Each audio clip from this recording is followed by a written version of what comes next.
¿Cómo están, queridos amigos? Yo soy la doctora Bianca Fabiola Zambrana Barrancos. Soy cirujano dentista, ortodoncista, odontopediatra y odontóloga prenatal y familiar. El día de hoy quiero hablarles acerca de un tip muy importante, que es la erupción de los primeros molares permanentes en los niños.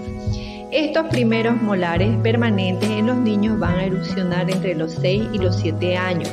Salen detrás de los molares de leche. Es por eso que es muy importante que los papás no los confundan con un diente temporario de leche.